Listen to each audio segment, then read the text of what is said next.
안녕하십니까. JTBC 시사신단입니다. 전국에서 손꼽히는 관광 명소가 된 이 전주 한옥마을.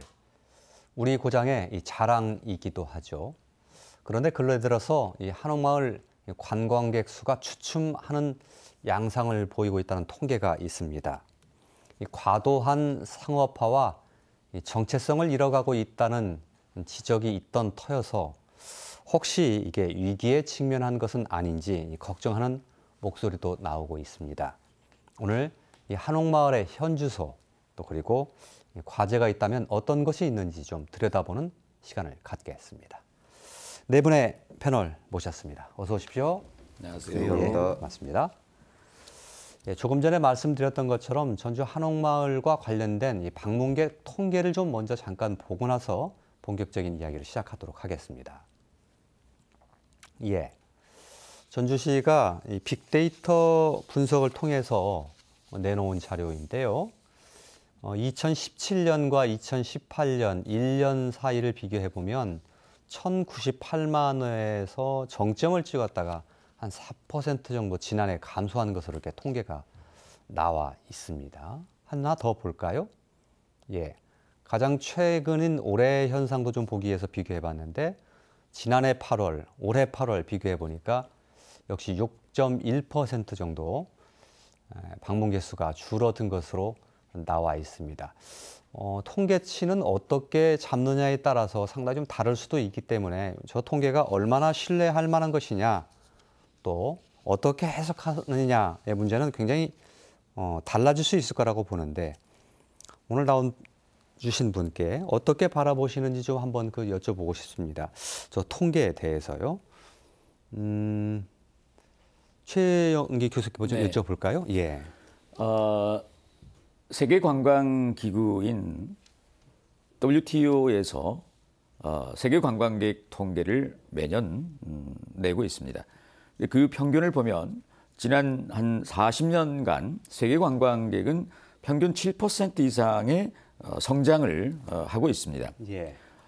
물론 그것은 이제 해외 관광객 통계이긴 합니다만 관광객의 숫자는 증가하는 것이 일반적인 그러한 양상입니다. 근데 이제 6%든 어떤 몇 %인지 간에 관광객 통계가 줄어든다는 것은 분명히 뭔가 우리에게 주는 신호, 시그널이 있다라는 것이죠. 이런 것들은 우리가 뭐 그게 몇 %가 낮아지고 퍼센트가 크고 작고의 문제가 아니라 지금 이 단계에서는 우리가 과연 전주 한옥마을이 관광지로서 관광객들에게 어떤 매력을 주고 있는가 이런 진단들이 분명히 필요한 시점이라고 그렇게 생각을 합니다. 예. 네. 세계적으로 관광객이 전체적으로 증가하는 추세에 있고 그런 점에 비추어 보면 비록 적은 비율의 관광객 감소지만 이것은 뭔가 이기의 징조로 조짐으로 받아들여야 될 측면이 있지 않은가라고 말씀을 해주신 것 같은데 나머지 세 분은 어떻게 생각하시는지 좀 어떤 통계 부분에서 한 말씀 드리고 싶은데요. 일단 빅데이터 분석은 비공인 통계입니다. 그래서 비공인 통계가 실제적으로 어느 정도 타당성을 가지고 있는지를 검토하기 위해서는 공인 통계하고 비교를 좀 해볼 필요가 있습니다. 그래서 제가 공인 통계를 좀 봤는데요. 전라북도 관광객이 2015년에 3,153만 명에서 2018년에 3,993만 명으로 늘어났습니다. 그러니까 전라북도 관광객이 계속 늘어나고 있고요. 전주시 관광객도 보니까 2015년에 242만 명에서 2018년에 364만 명으로 상당히 많이 늘었습니다.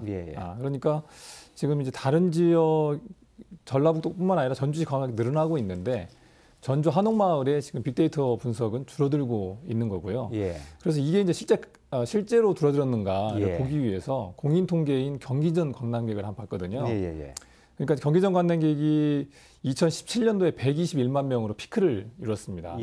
그리고 2018년도에 89만 명으로 줄어들었어요. 그래서 이게 상당히 많이 줄어들었고 2019년 올해 6월까지 보면 42만 명 정도거든요. 그러니까 아마 올해는 더 줄어들 거다 이런 통계입니다. 그래서 어떤 이것을 위기로 볼 것인지 아닐 것인지를 처치하고 일단은 한옥마을의 관광객이 줄어들고 있는 것만은 사실이고 그 하락폭이 2018년보다 올해가 조금 더 클 것이다 라고 하는 거고 이것은 한옥마을의 위기를 부채질하는 예. 어떤 그러한 계기가 될 것인 것은 분명하다고 생각합니다. 예.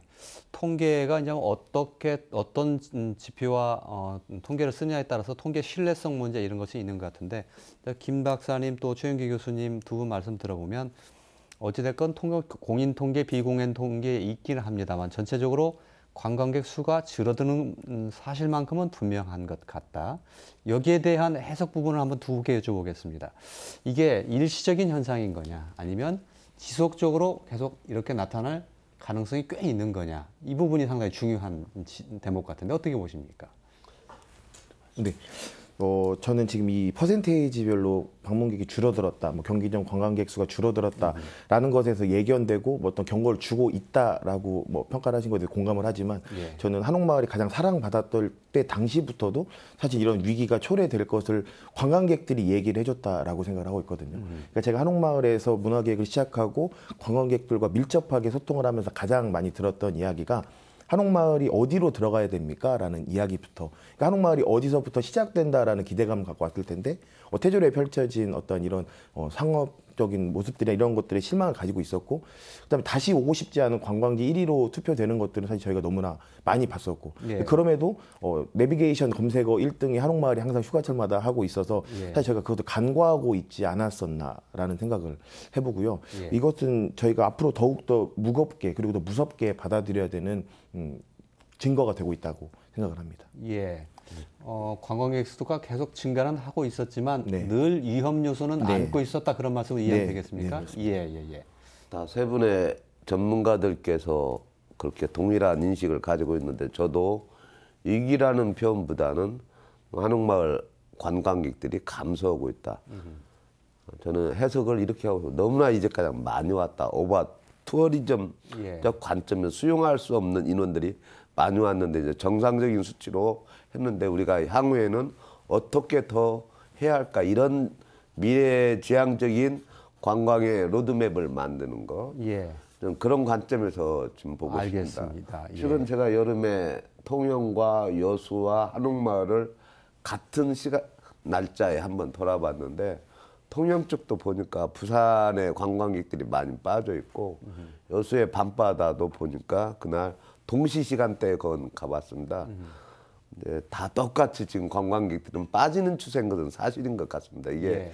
국내적인 현상인가 한옥마을의 현상인가는 더 깊게 들여다보면서 이번 국토해양부가 발표한 자료에 하면 여전히 한옥마을은 전국 최고 1,000만 명의 정점은 찍는 걸로 통계가 국토해양부 통계가 국감 자료에서 나온 것 같고 알겠습니다. 지난번에 나오고 예. 있습니다. 그 말씀은 이 문제 좀 짧게 좀 짚었으면 좋겠는데 길게 하지 않고 최영기 교수님이나 김동영 박사님이 말씀해 주신 것과는 약간 배치되어 있는 예, 것 약간 같은데요. 배치되어 있습니다. 예, 무엇이 사실일지 좀 헷갈릴 수도 있을 것 같은데요. 세계적인 관광이 증가한다.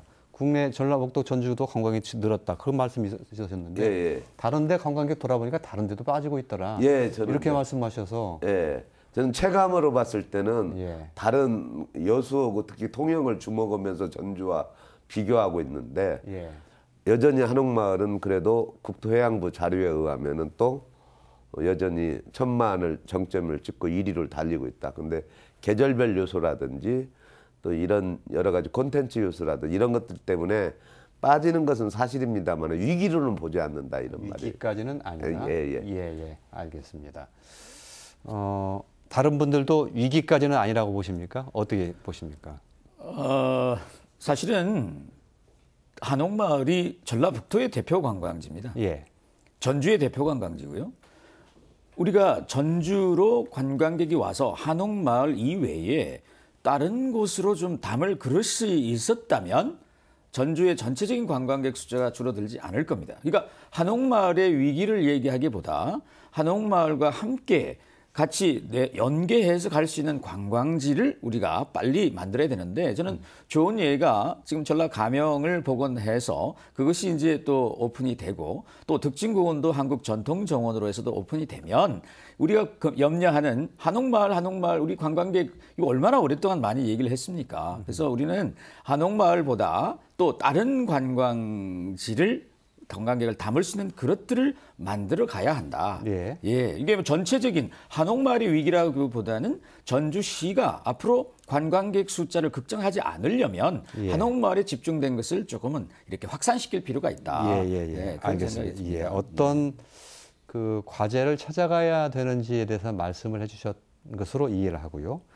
글쎄요, 그렇게 딱 떨어지게 표현을 해주시기는 좀 어려우실지는 모르겠지만 사회를 보는 입장에서는 위기인지 정상을 찾아가는 과정인 것인지 딱 떨어진 말씀을 좀 듣고 싶은데 그렇게 진단하시기에는 조금 좀 어려우신 측면이 좀 있는 것 같습니다. 제가 이제 그 관광지의 생애 주기로 보자면 전주 한옥마을이 이제 태생기를 지나서 성장하고 최고의 부흥기까지 갔다고 저는 봅니다. 그게 지금 통계로 보자면 2017년까지가 최고 부흥기입니다. 그래서 성장을 꾸준히 해왔는데 이게 이제 쇠퇴의 길로 조금씩 접어들고 있는 것만은 확실한 것 같습니다. 근데 이게 이제 쇠퇴가 위기냐 기회냐라고 하는 것은 또 다른 관점입니다. 이것은. 그렇기 때문에 이것을 새롭게 한옥마을의 재생을 통해서 새로운 매력을 만들어낼 수 있는, 만들어내야 되는 그런 숙제가 지금 저희에게 있는 것만은 분명한 겁니다. 그래서 지금 이것을 위기로 진단해서 저희가 위기의식을 계속 가져가는 것은 관광객들에게도 별로 좋지 않지만은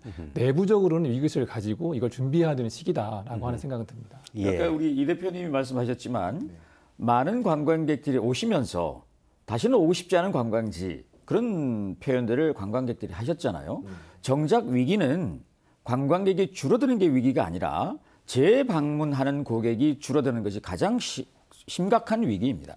다시 말씀드리면 숫자가 많이 1,000만 명이 왔다가 1,200만 명이 오고 또 더 많은 숫자가 오는 게 중요한 게 아니라 얼마만큼의 관광객이 다시 한번 전주 한옥마을을 찾았는가. 그 재방문율이 떨어지는 것은 저는 위기라고 생각하고요.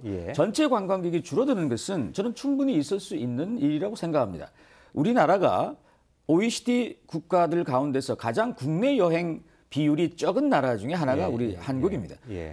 그러니까 우리 국민들은 60% 정도만 국내 여행을 하고 오히려 해외여행을 더 선호합니다. 잘 아시다시피 지난 한 해 2,860만 명의 우리 국민들이 해외여행을 하셨는데 외국의 경우에는 일본의 경우에는 국내 관광이 일본 국민들 사이에서는 90% 이상의 1년에 한 번 이상 국내 여행을 한다라는 겁니다. 그런데 우리 국민들은 국내보다는 해외를 가는 그런 그 우리 국민들의 여행 성향도 좀 있을 겁니다. 알겠습니다. 그 한옥마을의 지금 현재 상태가 뭐 위기이건 아니면 쇠퇴이건 아니면 정상을 찾아가는 과정이건 뭐 그건 현상을 보는 여러 가지 해석의 문제이기 때문에 어떻게 진단을 내리든 간에 한옥마을이 한 단계 이제 좀 업그레이드가 되든지 뭐 도약이 되든지 새로운 방향을 찾든지 이런 과제가 놓여 있는 것만은 분명하다는데 아마 네 분이 다 인식을 같이 하고 계실 것 같고 그렇다면 한옥마을이 안고 있는 문제점은 무엇인가? 여기서부터 좀 이야기를 출발을 했으면 좋겠는데요. 대표적으로 꼽을 수 있는 것 한두 가지만 짧게 화두를 던지신다는 느낌으로 한두 가지 말씀해 주시면 어떨까 싶은 생각을 하는데 김동영 박사님께 이번에 먼저 여쭤볼까요? 간단하게 짧게 문제 제기만 해주신다면 어떤 게 있습니까? 저는 이제 이게 한옥마을이 어떠한 위치, 포지셔닝을 가져갈 거냐의 문제라고 저는 봅니다. 그래서 첫 번째는 거주지 또는 주민들의 휴식 공간으로서의 한옥마을이냐, 관광지로서의 한옥마을이냐, 그다음에 이게 전통적인 보존지구로서의 한옥마을이냐, 아니면 전통과 현대가 융합된 한옥마을이냐라고 하는 크게 두 가지의 정체성의 문제가 있는데요. 저는 이제 이게 지역 주민들이 찾지 않는 관광지는 관광지 매력으로서 떨어진다고 저는 봅니다. 그런 차원에서 보자면 한옥마을은 크게 두 가지가 필요한데요. 첫 번째는 지역 주민들의 휴식 공간으로서의 자리매김해야 된다고 생각됩니다. 그래서 자연스럽게 지역 주민들이 찾을 수 있는 공간에 대한 고민들을 해야 되는 거고요. 또 하나는 거기서 빠져나간 사람들이 너무 많습니다. 그러니까 한옥마을에서 지가가 비싸거나 아니면 너무 시끄러워서 오버투리즘에 의해서 빠져나간 사람이 많이 있는데 저희가 이제 토리스피케이션이라고 하는데 빠져나가고 있는데 새로운 주거민들을 찾아야 됩니다. 그런데 이게 새로운 주거민들은 한옥마을에서 새로운 창조적 활동을 하는 사람들이 새로 들어와야 된다, 유입돼야 된다. 저는 그렇게 생각하고요. 그다음에 마지막으로 이제 전통적 보존지구로서 저희가 계속 정체성을 가져가려고 하는데 저는 이제 이게 저희들한테는 하나의 함정이라고 생각합니다. 최근에 젊은이들이 왜 한옥마을을 찾아왔느냐라고 하는 것은 전통적인 것과 더불어서 굉장히 스마트한 형태의 세련된 현대가 공존하기 때문이라고 생각하거든요. 한옥마을의 매력이라고 하는 것이. 그렇다면 한옥마을이라고 하는 것은 전통적인 매력과 세련된 현대 이 두 가지가 적절하게 결합될 수 있는 융합지구로서의 성격을 가지고 발전할 수 있도록 전주시 차원에서도 정책적 변화가 좀 필요한 거 아닌가 저는 그런 생각을 가지고 있습니다. 예. 무슨 뜻인지는 다 전달이 됐을 것으로 이해합니다. 이종호 대표께도 좀 들어볼까요? 어떤 문제점이 있는지 짧게 좀 화두 정도로만 던져주시죠. 네. 한옥마을에 와서만 즐길 수 있는 콘텐츠들이 있었다라고 생각을 합니다. 근데 이 한옥마을이 부흥하면서부터 한옥마을에 오지 않아도 즐길 수 있는 것들이 다양한 곳들에서 재현되고 있다라고 생각을 하거든요. 예. 사실은 우리 지역에 있는 청년들뿐만 아니라 지역에 계신 분들은 한옥마을에 와서 즐길 수 있는 것들에 대한 고민을 하지만 제가 실제로 그 청년들과 소통을 했을 때 굳이 한옥마을까지 굳이 교통이 어렵고 잠자는 환경이 부족한 전주까지 가서 한옥마을의 컨텐츠를 즐길 만큼 매력이 있냐라는 예. 질문들을 많이 듣거든요. 예. 그래서 저는 한옥마을을 많이 가질 수 있는 컨텐츠의 개발과 투자가 절실히 필요하지 않나라는 문제 제기를 좀 해보고 싶습니다. 한옥마을만이 가진 매력을 만들어야 된다는 말씀이시고요. 네네. 과거에 한옥마을만이 가지고 있었던 컨텐츠가 있었다고 말씀하셨는데 네네. 그게 무엇이었습니까? 가장 초기에 저 역시도 그렇지만 명절에 그리고 결혼식 때만 착용하는 것이 한복이라는 인식이 강했다면 예. 제가 여러 번 말했던 것 중에 하나가 수영장에 가서 수영복을 입는 것은 너무나 당연해지고 자연스럽지만 예. 이곳에서 제가 수영복을 입는다면 너무 어색하고 예. 격식에 어긋나는 행위지 않습니까? 예, 예. 근데 한옥마을에 와서는 한복을 입고 어떠한 행위든 어떠한 콘텐츠를 만들어내는 것이 조금 자연스러운 문화가 형성이 됐었고 그래서 꼭 수영복을 입고 싶어서 수영장을 가는 것처럼 한옥마을에 오면 한복을 입고 즐길 수 있던 콘텐츠들 그것이 뭐 사진을 찍어서 먹방을 찍어서 올리는 예. 것들에 시작을 했었다면 예. 지금은 이제 그런 것들이 너무나 많은 곳 한옥마을도 재현이 되고 예. 또 한복을 입고 즐길 수 있는 것들이 또 복원이 되다 보니까 예. 그리고 한옥마을에 굳이 가지 않아도 즐길 수 예, 있는 예, 예. 콘텐츠들이 또 생겨버렸다라고 생각을 합니다. 알겠습니다. 예. 한옥마을에 가면 한복 입으신 분들이 꽃처럼 이렇게 피어나는 그런 모습을 볼 수 있었는데 네네. 이게 다른 곳에서도 이게 다 모방을 하다 보니까 네. 이 한옥마을만의 풍경이 이제 안 돼 버렸다 이런 뜻이네요. 그리고 그 후속 좀 예. 콘텐츠들의 개발에 대한 고민이 좀 필요했었다. 예. 김남규 의원님. 예. 지금 북촌 한옥마을과 전주 한옥마을을 비교하면 똑같은 관점을 가지고 있습니다. 가장 중요한 것은 거주지로서 근대 100년 동안 대한민국을 대표하는 주거가 집단적으로 발달된 계속해서 가장 한국적 도시마을로 가고 있는 데로서 보존된 지역이라고 가요동과 풍남동을 그렇게 볼 수 있는 것이 예. 특징적인 매력이라고 볼 수 있는데 예. 그 정체성을 찾아가야 하는데 너무나 오바 투어리즘으로 인한 그 상업화 시설과 젠트리피케이션 이런 문제. 그래서 전주시에는 향후 대응이 더 중요한데 예. 팔복예술공장이라든지 예. 서학동 예술마을이라든지 이런 의원을 넓히고 가장 성공적인 최근 케이스는 갱리단길이라고 볼 수 있죠. 예. 그 축제도 요새는 한옥마을에서 많이 하지 않고 문화적 요소, 문화재 야영 같은 경우는 최근이나 5월 달에 2차례를 했는데 아주 대박인 것이고서 새로운 콘텐츠를 넣으려고 노력 중에 있습니다. 예.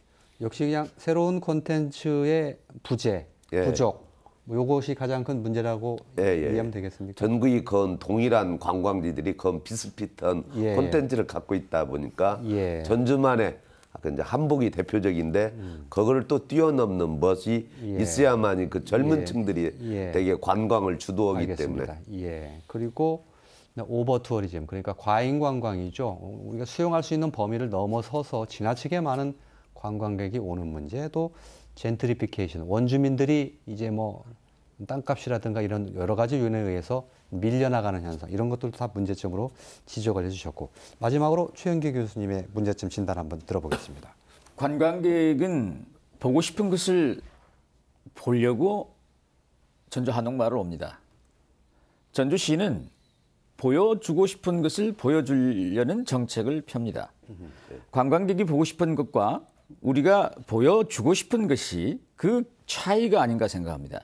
다시 말씀드리면 관광지가 관광객이 줄어들고 늘어나는 것은 저는 큰 문제는 아니라고 생각합니다. 예. 다만 중요한 것은 아까 우리 김동영 박사께서 얘기를 하셨지만 지속 가능성에 대한 고민이 있어야 된다.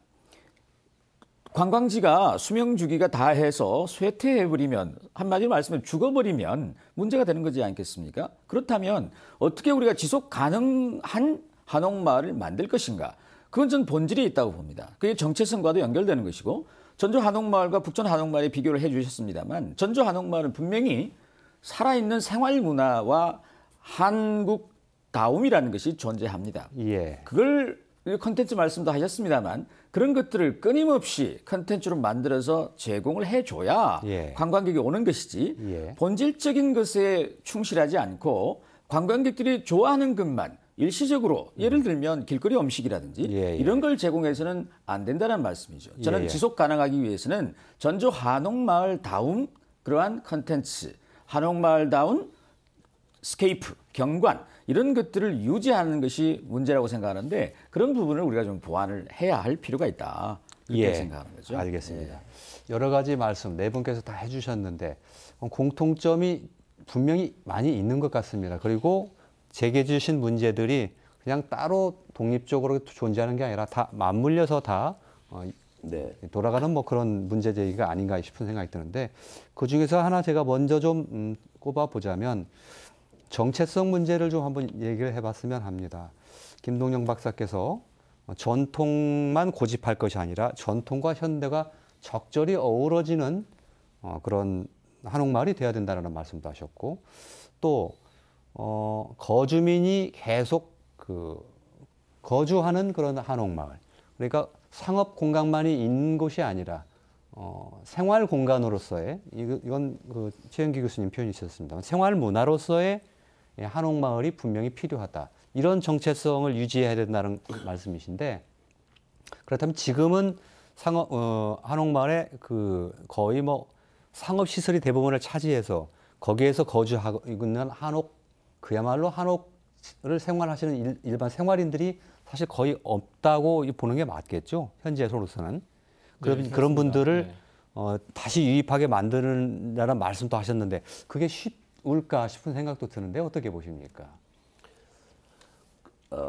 최영기 교수님께서 말한 지속 가능한 그 한옥마을이 제일 중요한 요소고 또 김동영 연구원장님께서 말씀하신 현대적인 것과 전통적인 것의 결합 이런 것들 다 이런 여러 가지 것들을 현대의 트렌드와 전통의 기본 요소를 가지고 만들어가는 것이 그렇게 쉽지만은 않더라고. 저는 실제 일을 만들어가고 이렇게 집행하는 과정이 있다 보니까요.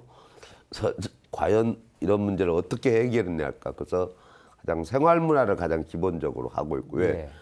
대한민국의 100년 동안 주거사를 다 볼 수 있는 데는 전주 한옥마을과 북촌 한옥마을이 특징적이거든요.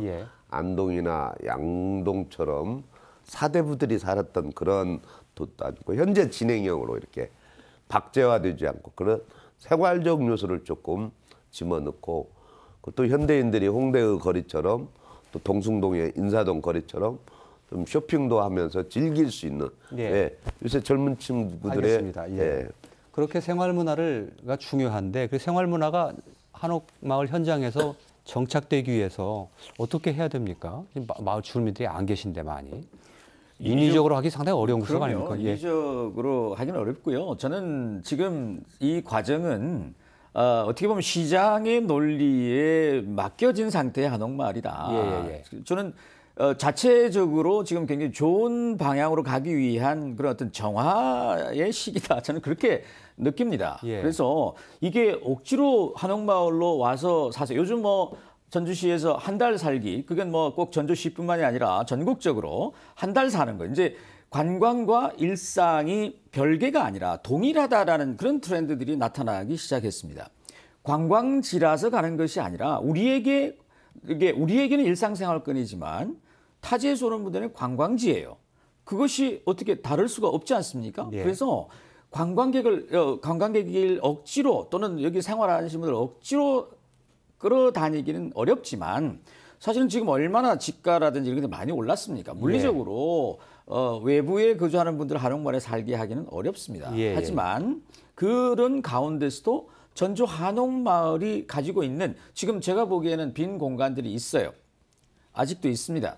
그런 공간들에 쫓겨났던 표현이 좀 그렇긴 합니다만 예. 정말 밀려났던. 밀려났던 분들이 다시 올 수 있도록 예. 그런 환경을 예. 이건 민간에서 하기 어렵습니다. 예. 전주시에서 좀 환경을 만들어주면 자연스럽게 예. 동문거리의 예술인들이 다시 돌아올 수 있는 예. 그렇게 하는 방법이 필요하지. 예. 억지로 뭐 여기 와서 한 달 사세요, 두 달 사세요 살 사람 없습니다. 예, 알겠습니다. 네. 예. 관광, 말씀하시죠. 예, 저는 두 가지 정도 말씀드리고 싶은데 한옥마을이 초기에는 상당히 창조적인 인력들이 많이 들어와 있었습니다. 그리고 그것이 정책적으로도 유도를 많이 했습니다. 예를 들면 예술가들을 모셔서 살게 하기도 하고 거기서 활동하기도 하고 그다음에 공방 같은 경우에도 지원을 해서 하기도 하고 그런데 이게 시간이 지나면서 공공에서 지원을 하지 않아도 시장의 영역으로 그 역할이 넘어가기 시작했습니다. 예. 그러다 보니까 공공이 점차적으로 공공적 영역에 대한 예산을 줄이고 시장의 영역으로 넓혀놓은 거예요. 예. 그러다 보니까 이제 한옥마을이 공공적 성격에서의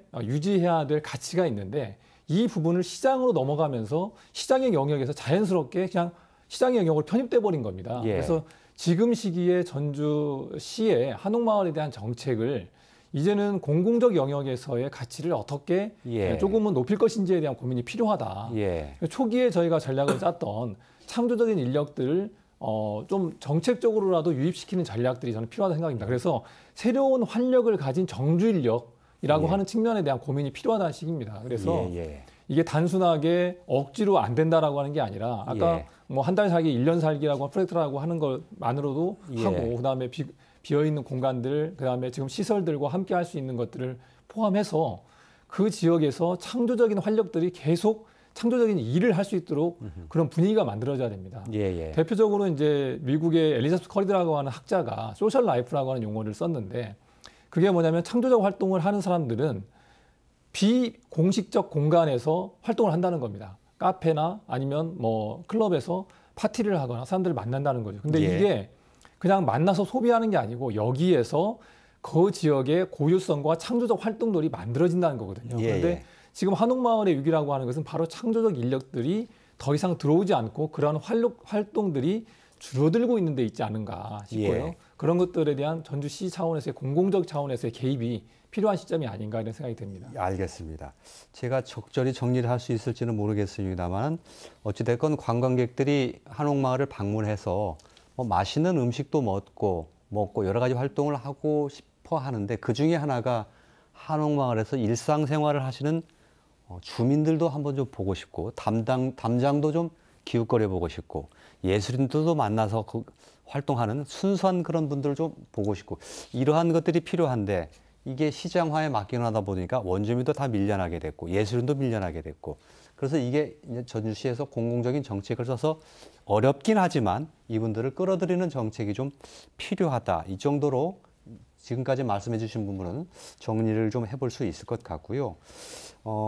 이종호 대표께서 말씀하셨던 이제 컨텐츠 말씀 좀 이 얘기로 좀 옮겨갔으면 좋겠는데 이 컨텐츠가 한옥마을만이 가진 컨텐츠를 새롭게 발굴하기 위해서 어떤 것이 필요하고 한옥마을이 가진 매력 포인트는 무엇이 있다라고 보시는지 좀 말씀해 주신다면요. 먼저 한옥마을이 가진 매력 포인트는 인위적이지 않은 한옥들이 모여있는 한옥마을이다. 그러니까 아주 오래전부터 자연스럽게 만들어진 한옥마을이고 그곳에서 거주하고 사실 저 주택이건 집이건 한옥이건 양옥이건 사람이 삶으로 인해서 살아있다고 생각을 하거든요. 예. 그 한옥마을이 있다라는 것이 사실 한옥마을의 가장 큰 매력이고 아까 말씀해 주신 것처럼 거기에 원주민들이 사시는 모습들 그리고 정이 있는 문화에서 그분들과 소통하는 모습들이 또한 가질 수 있는 매력이라고 생각을 하거든요. 사실 저는 이 지역에 있는 인재들도 물론 훌륭한 인재들이 많이 있겠지만 아까 김동현 박사님께서 말씀해 주신 것처럼 이 창조적인 인력들이 이곳에 들어와서 좀 같이 고민을 해볼 수 있는 많이 이야기가 있었으면 좋겠다라고 생각을 하는데 그런 부분들이 사실 이쪽에서 많은 인력들이 뭐 홍대에서 진행하는 아티스트들이라든지 뭐 다양한 분야의 예술가들이 이쪽에 내려왔다가 결국에는 행정적인 도움이 필요하다는 말씀을 같이 곁들이고 싶은 게 뭔가 문화 콘텐츠를 진행하고자 하는 곳에 있어서 방해 요소들이 사실 너무 많다고 생각을 하거든요. 근데 이제 제가 예로 축제를 진행할 때 퍼레이드를 진행을 하고 있었는데 예. 퍼레이드를 진행하고 있는 중간에 이제 재료차가 들어온다거나 이렇게 되면 아예 그 퍼레이드를 무산시켜야 되는 상황들이 벌어지고 예. 이것을 저희가 진행하는 뭐 아티스트들이 어떤 원주민분들이라든지 상인분들에게 양해를 구하거나 그것을 진행을 할 수 있는 어떤 제도적인 힘이 없기 때문에 예. 여기서 오는 상실감들이 사실 너무 크다고 생각을 하거든요. 저도 예. 1년간 준비했던 축제를 결국에 3분의 2 정도 진행을 하고 결국 소음 민원 때문에 중단을 한 경험이 있은 다음부터는 이 지역의 청년들에게 뭔가 한옥마을의 문화 콘텐츠를 진행해보자 예. 라고 자신 있게 뭔가 제안을 할 수가 없겠더라고요. 예, 그러니까 예, 예. 자연스럽게 아티스트들이나 창작 활동들은 좀 편안하고 자유로운 분위기, 아까 다양한 공간에서 활동을 하신다고 하셨는데 그런 것들이 사실 너무 큰 제약들, 예를 들면 이 콘텐츠를 진행을 할 수 있을까에 대한 고민들이 지금 한옥마을에 너무 크게 장애물로 자리 잡고 있다고 생각합니다. 예, 그런 장애물들에 대해서는 우리 김남기 의원께서 좀 말씀해 주시면 좋을 것 같은데요. 사실 뭐 이렇게 사실입니다. 참 예. 한옥마을이 그간 규제 위주로 돼 있고 버스킹을 하려고도 소음 민원이 일어나고 예, 예. 여러 가지 위생에서도 또 단속이 일어나고 있고 그래서 예. 상인은 상인대로 주거민은 주거민대로 전주시도 많이 협치를 하면서 그렇게 가보려고 하는데 상당히 사유재산의 문제와 행정의 지도의 한계로 인해서 어떤 한계점이 있어서 그런 것들을 활성화하는데 저의 요소가 된 것 같습니다. 근데 한옥마을을 활성화하는 것은 먼저 토론자인 김동영 박사께서 말씀했지 창조적 문화 인력이 얼마나 많이 들어올까 예. 이게 핵심적 관건으로 저도 생각하고 예, 예. 있습니다. 가장 활력 있는 도시를 세계적으로 뉴욕을 보고 있는데 도시계획의 대부인 제이콥스는 일단 창조 인력이 얼마나 많이 있느냐. 예. 그래서 한옥마을도 그 기본은 시한데 그 인력들이 없어지고 사라지고 알겠습니다. 있다는 예, 것들이 예. 민간 위탁의 한계로 예. 작용하고 있습니다. 예, 창조적 인력 유입은 다 같이 공히 말씀하시는 것 같습니다. 그 이 얘기 말고 좀 뭐 하려고 하는데 규제가 자꾸 많아서 좀 못하는 거 있다. 그 부분에 대해서 조금 개선 방향 혹시 없습니까? 주민들 간의 이해관계가 충돌하는 지점이 맞습니다. 공연자와 거주자 간에 예. 파는 자와 내가 출입구를 들어가야 하는데 그런 방해 요소들이 있어서 이게 내부에서 천만의 관광객과 예. 한 700세대의 주거민들 간에 일어나는 일상적인 일이다 보니까 예. 공공이 개입하기는 상당히 어려운 부분도 많이 있고 예. 규제나 조례를 만들기에도 한계가 있습니다. 왜냐하면 예. 요새 트렌드가 너무나 규제 위주는 아니기 때문에 예. 그래서 그런 것들이 그래서 공간을 또 의지 쪽에다가 버스킹 공간을 갖다가 이렇게 좀 하다 보니까 또 그렇고 되게 지금 버스킹 공간은 행사 공간은 경기전합과 전동 성당으로 하고 있는데 게릴라식으로 이렇게 만원하는 축제를 했을 때 참 그런 애로성은 충분히 젊은 층들에게 공감을 하고 있습니다. 알겠습니다. 애로사항이 있긴 한데 좀 조정 역할을 했으면 좋겠다라는 네. 말씀으로 이해를 하는 것으로 하겠습니다. 그 컨텐츠의 문제에서 뭔가 새로운 것을 계속해서 한옥마을에 집어넣어야 된다. 뭐 저는 뭐 그게 반대하지는 않습니다. 하지만 전주 한옥마을이 기본적으로 가지고 있는 컨텐츠들이 얼마나 많습니까?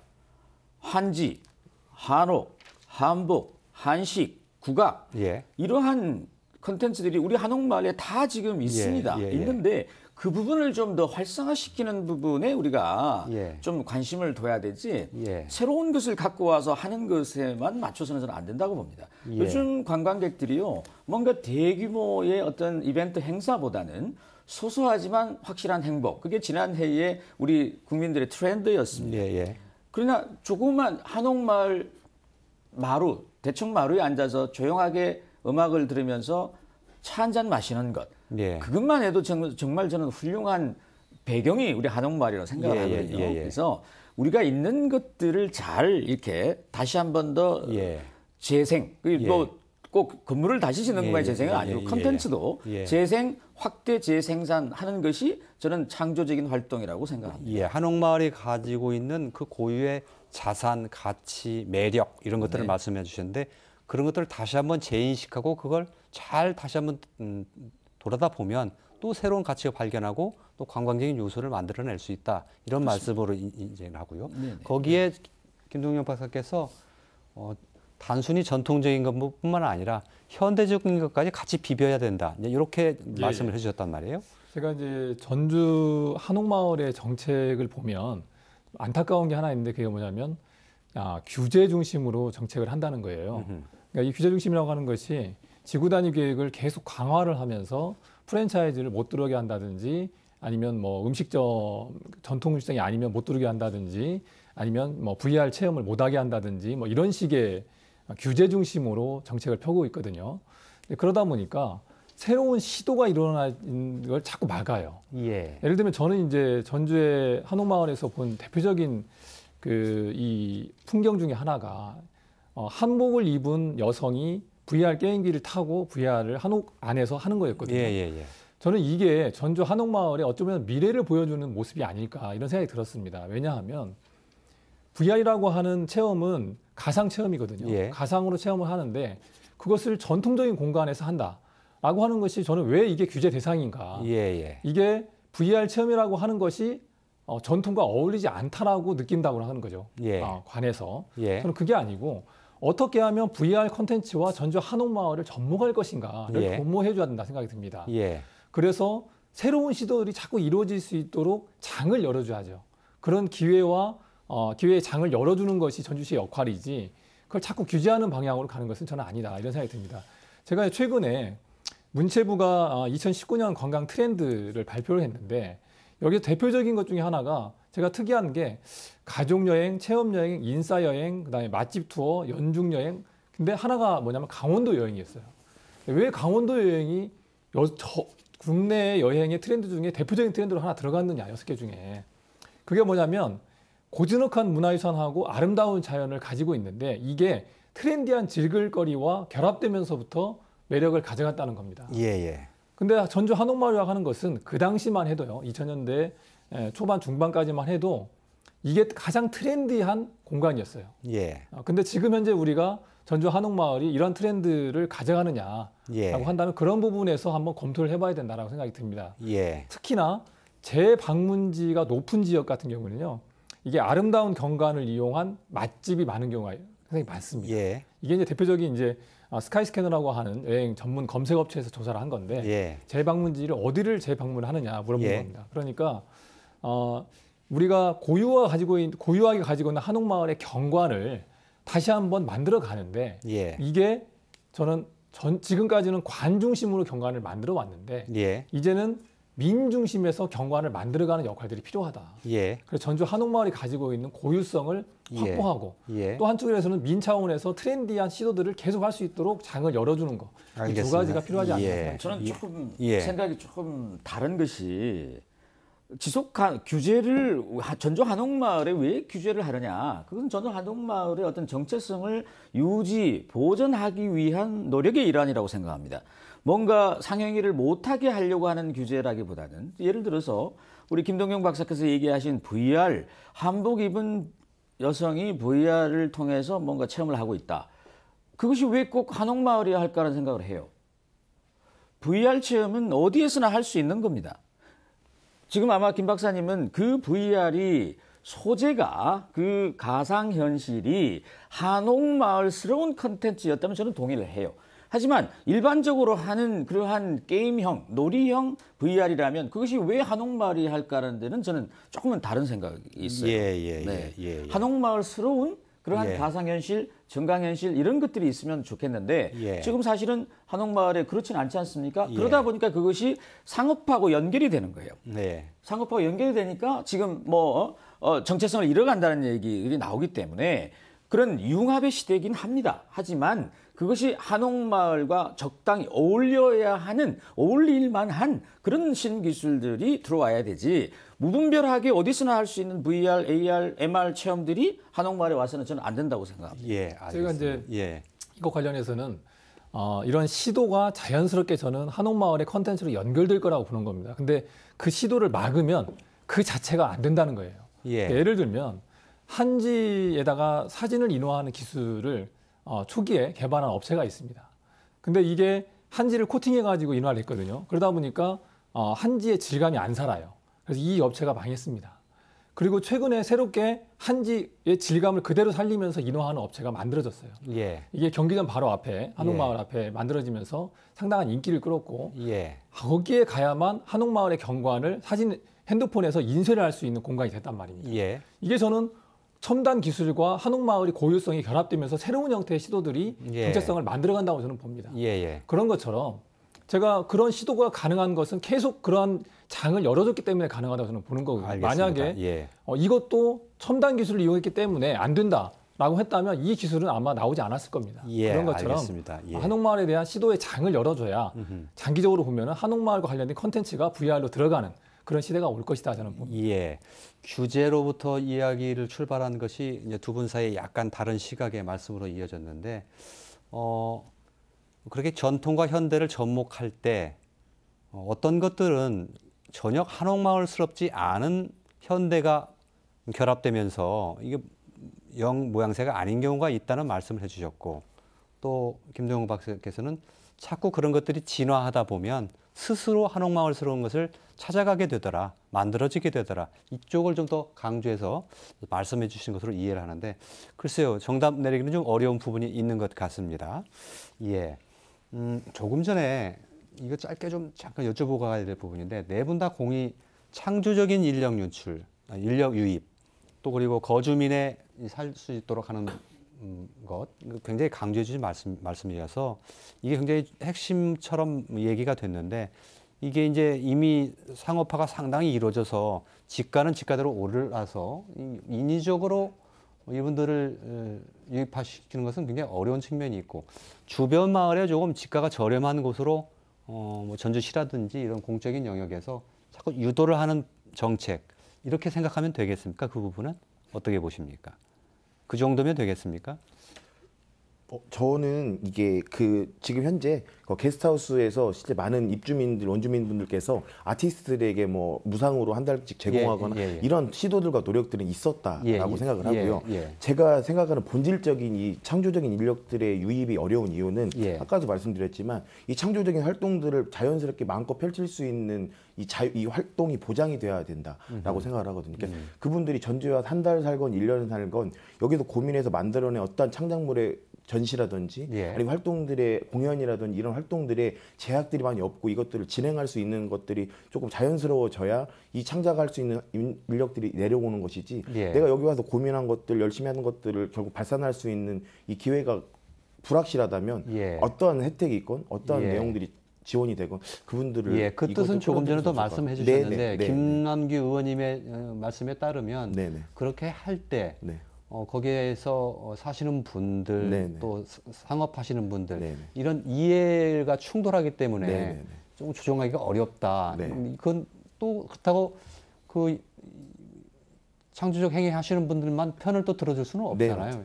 그걸 어떻게 조정할 것인가가 상당히 관건이죠. 최근에 지금 한 달 살기 하는 분들도 저희도 많이 만나고 있고 직접 인터뷰를 하면은 노송동과 서학동 예술촌으로 많이 지금 이렇게 거주하고 있습니다. 그래서 우리가 갤러리길이라든지 창조할 수 있는 길을 지금 전주시도 고민하고 있습니다. 그게 서학동 일방통행도리 서학동 동사무소에서 교대부 속 그 일방통행에 서학 아트 갤러리길을 좀 조성해 보려고 시가 지금 노력하고 있습니다. 그래서 일상적인 그 창조적 예술품들을 상거래할 수 있도록 아트페어를 할 수 있도록 이렇게 물건을 팔고 이렇게 해야만이 예술가들이 내려오기 때문에 그래서 서학동 예술촌과 자연히 연결되고 상업적 행위들은 조금 갱리단길을 받는다든지 전주시가 한옥마을만 바라볼 것이 아니라 전체 전주시 사대문 안에 도심을 다 바라보면서 앞으로 관광의 미션을 만들어가는 지금 정책을 하고 있습니다. 이제 한옥마을 10년 이상 이제 이렇게 너무나 집중화했다면은 전주시 전주가 정말 문화도시로서의 대한민국에 대표할 수 있는 도시로 이렇게 방향전환이 한옥마을을 통해서 버전으로서 일어나야 하는 것 아닌가 저는 방향전환의 시기가 왔다고 생각하고 있습니다. 알겠습니다. 그 한옥마을의 문제점 하면 사실 그동안 대표적으로 떠올랐던 것이 이제 지나친 상업화에 대한 문제였습니다. 전주시에서도 이 문제를 뭐 인식하지 않은 것은 아니어서 뭐 2층 한옥을 규제한다든지 프랜차이즈 진입을 좀 방지한다든지 이런 여러 가지 대책을 세웠지만 사실 효과가 거의 없었고 지금 거의 음식점, 커피점 이런 것들로 거의 빼곡하게 들어선 것이 한옥마을의 현실이라고 진단해도 될 텐데 이 지나친 상업화 문제 어떻게 앞으로 좀 해나갔으면 좋겠습니까? 상업화 문제는 사실은 시장의 논리에서 나오는 거지 않습니까? 저는 이걸 행정에서 어떻게 규제를 한다고 해서 될 문제는 아니라고 봅니다. 예. 아니고 지금 아까 제가 잠깐 말씀을 드렸습니다만 지금 한옥마을의 지나친 상업화 문제가 제기된 것이 어제 오늘의 문제는 아니지 않습니까? 그래서 그런 과정에서 지금 이제 그 빈 점포들이 늘어나고 또 너무 높았던 그러한 부동산 가격들이 다운되는 등 제가 보기엔 자연스럽게 시장에서 정화되고 있는 그런 과정이라고 생각합니다. 그래서 저는 이것을 소위 그런 상영위를 하시는 분들 자체적으로 이것들이 정화되는 것이 자연스러운 것이지 이걸 행정에서 규제를 한다 이런 걸로는 저는 해결되지 안 된다고 봅니다. 예. 그래야만 지속 가능할 겁니다. 예. 지속 가능성의 가장 기본적인 것은 그 영역을 공공 영역에서 어떠한 그 규제나 어떤 정책을 통해서 하기보다는 민간의 영역에서 자연스럽게 이렇게 가야 이게 더욱더 건강한 지속 가능성이 저는 된다고 보기 때문에 지나친 상업화에 대한 우려는 사실은 우리가 걱정할 필요가 아니고요. 관광객들이 오셔서 한옥마을 갔더니 너무하더라. 가격도 비싸고 이게 한옥마을의 음식인지 어디 외국산 꽃인지 잘 모르겠더라. 이런 것들이 자연스럽게 이렇게 얘기가 나오게 되면 정화되기 때문에 저는 이 아주 좋은 지금 그 과정이라고 좋은 과정이라고 표현하면 좀 그렇습니다만 좋은 방향으로 가기 위한 과정에서의 문제이다 이렇게 얘기하고 싶습니다. 상업화를 규제한다고 해서 저는 된다고 보지 않습니다. 거기에서 상업 활동을 하시는 분이 이렇게 계속하다가는 스스로 내 발목을 잡는 자승자박의 결과가 늘 났기 때문에 스스로 자정하고 이런 노력들을 결국은 해야 될 것이 유일한 방법이다. 이렇게 제시를. 그렇다고 해서 행정에서 손 닦고 있으라는 말씀은 아니고 그런 부분에 필요한 부분이 있으면 적절히 잘 지금 이제 민간 협의체가 만들어져 있지 않습니까? 그죠? 그런 협의체를 통해서 행정에서 지원할 부분이 있으면 지원을 하면서 자연스럽게 이게 시장의 질서가 잡힐 수 있도록 저는 가야 된다고 봅니다. 이 부분에서는 저는 주민들의 역량이 높아져야 한다고 저는 보는데요. 그러니까 초기에 한옥마을을 조성하는 과정에서 지역 주민들이 주민 협약을 만들려고 노력을 했었습니다. 그리고 전주시는 전주시대로 지구 단위 계획을 마련했고요. 그래서 지구 단위 계획은 크게 두 가지인데 하나는 규제, 하나는 지원이었습니다. 그래서 이 두 가지를 통해서 한옥마을의 전통성을 유지하겠다라고 하는 게 하나 있었고 주민 협약은 주민들이 직접적으로 주민 현장을 만들려고 했습니다. 그런데 이 두 개가 결합되지 못하고 그냥 지구 단위 계획으로 가버린 거죠. 그래서 저는 이게 이제 약간 아쉬운 측면이 있는 거고. 그나마 이제 좀 늦게나마 현재 주민 협약에 대한 문제 고민들이 있는 걸로 알고 있고요. 대표적인 사례로는 일본 같은 경우가 바로 주민 현장을 잘 만들어서 실현하고 있는 데가 있습니다. 예를 들면 오래된 역참마을인 쯔마고라고 하는 동네는 부수지 않고 빌려주지 않고 팔지 않는다라고 한 주민 협약을 가지고 있고 그 밑에 식당위원회 아니면 숙박위원회 아니면 문화위원회 이런 식으로 분과를 두면서 자체적인 규약을 만들어냅니다. 그래서 우리가 어떻게 하면 이 고유성을 계속 지켜나갈 것인가를 고민하는 거죠. 그 담론이 소통될 수 있는 공간들을 가져간다는 겁니다. 그래서 저희가 이것은 전주시 차원에서의 물론 한쪽에서는 노력을 필요하지만 지역 주민들이 스스로 주민 협약을 만들고 지키기 위한 노력들이 있어야만이 가능하다. 이런 알겠습니다. 근데 짧게 좀 부탁드리겠습니다. 네네. 우리 의원님 우리 지금 현재 전주 한옥마을에 상업 행위를 하시는 분들 가운데서 우리 지역 주민들과 외지인들의 비율을 알고 계실 겁니다. 지금 김 박사님 말씀하신 굉장히 바람직한 방향인데 전주 한옥마을은 지금 그 구성원 자체가 지역 주민보다는 이제 외지인 분들이 더 많이 계시기 때문에 사실은 쉽지는 않은 일이다. 그렇게 생각이 듭니다. 알겠습니다. 잠시 얘기를 하면은 지금 한옥마을의 더 위기는요. 관광객이 감소하는 위기보다도 공동체가 부활이 되지 않고 있고 커뮤니티가 안 되는 이러한 고립된 섬처럼 되어 있는 주민들 간에도 이게 가장 큰 문제점으로 지금 그래서 지속 가능하려면 주민 주도형으로 가기 때문에 창조적 문화 인력과 주민이 같이 결합했을 때 새롭게 한옥마을이 미래형으로 가지 않을까. 예. 시간이 막바지에 다들어서 마무리 말씀을 좀 드려야 될 것 같은데 외지에서 이윤을 목적으로 한옥마을에 오신 분들이라고 하더라도 한옥마을이 쇠퇴해가는 것은 결국 그분들에게도 바람직스럽지 않은 것이니까요. 스스로의 노력이 분명히 필요하다는 측면은 있는 것 같습니다. 장기적으로 어떻게 가야 될 것인지 글쎄요. 너무 무리한 부탁인 줄은 잘 알고 있습니다만 한 30초를 넘지 않은 범위 내에서 좀 제시를 좀 해주셨으면 하고 제 부탁을 좀 드리겠습니다. 이종호 대표에게 먼저 좀 기회를 드리죠. 예. 네. 지금 한옥마을이 겪고 있는 위기라고 예견되는 현상은 사실은 아까도 말씀드렸지만 이미 진작부터 사실은 예감할 수 있었고 모두들 다 어떻게 보면 두려워서인지 혹은 뭐 지금이 너무 좋고 건강하니까 외면했었는지 모르겠지만 하여튼 더 이상은 미뤄둘 수 없는 문제들이다라고 생각을 하고 있습니다. 그래서 저는 뭐 다양한 뭐 정책적인거나 뭐 경제적인 학문적인 분야는 제 전문 분야가 아니기 때문에 제가 가지고 있는 문화 예술 기획적인 부분에서는 정말 좋은 말씀들을 들었던 것처럼 한옥마을이 가지고 있는 기본적인 골조들 가지고 있는 것들을 조금 더 잘 재생할 수 있고 조금 더 매력적으로 보일 수 있는 문화 콘텐츠 개발에 조금 더 많은 노력과 에너지를 쏟아야겠다. 그리고 그런 창조적 인력들과 함께 많은 소통을 해야겠다. 이게 제 오늘 느낀 점입니다. 알겠습니다. 예. 제가 봤을 때 한옥마을은 지금 상업화인데 자본의 휴전력이 가장 빠른 샵들만 와 있어요. 전동차라든지 한복이라든지 물산업이라든지 먹는 사람 이런 것들을 상업적 자정 노력 이런 것들이 향후에 활성화시키는 대안이 되지 않을까 이렇게 생각합니다. 예, 그분들을 대상으로 한 지속적인 뭐랄까요, 뭐 교육이라고 할까요, 뭐 이런 뭐 주제시키는 역할 이런 것들도 필요는 하겠군요. 아니면 바쁘지는 못하고 고퀄리티의 콘텐츠를 어떻게 거기다 집어넣을 것이냐. 알겠습니다. 예, 김동영 박사님. 예, 저는 첫 번째는 관광객 증가, 지금까지 관광객 증가 정책에서 이제는 관광객 관리 정책으로 넘어가야 한다고 생각을 하고 있고요. 두 번째는 관광객의 윤리적 책무도 이제는 높아지는 시대가 됐다고 저는 생각합니다. 그런 차원에서 관광객들의 소비가 지역으로 이어지는 공정관광에 대한 어떤 그런 노래들을 새롭게 만들어야 된다라고 생각이 들고, 마지막으로는 전주 한옥마을은 전통문화 중심도시 계획이라고 하는 것을 출발을 했습니다.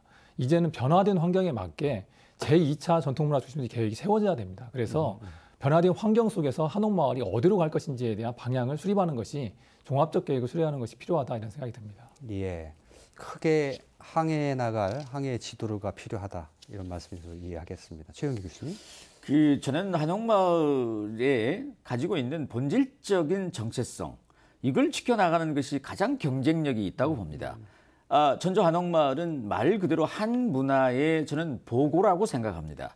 이렇게 좋은 자산을 갖고 있는 지역이 우리나라에서도 없습니다. 그래서 전주하면 전주 비빔밥에서 전주 한옥마을이 될 만큼 전주 한옥마을은 우리 전라북도의 효자 노릇을 하고 있습니다. 이 효자 노릇을 더 잘할 수 있도록 우리가 격려하고 만들어가고 한옥마을을 우리 주민들이 사랑하는 그런 모습을 보였을 때 전주 한옥마을은 저는 지속 가능할 것이라 생각합니다. 예, 알겠습니다. 전주 한옥마을 한때 이 한국 관광의 별로 소개가 되고 선정이 됐었죠. 그 별이 사위어 가지 않고 계속해서 반짝거릴 수 있는 그런 존재가 될 수 있도록 모두가 노력을 기울여야 될 그런 때가 아닌가 싶은 생각을 했습니다. 자, 오늘 네 분의 귀한 말씀 잘 들었습니다. 오늘 순서는 여기서 이렇게 접도록 하겠습니다. 고맙습니다.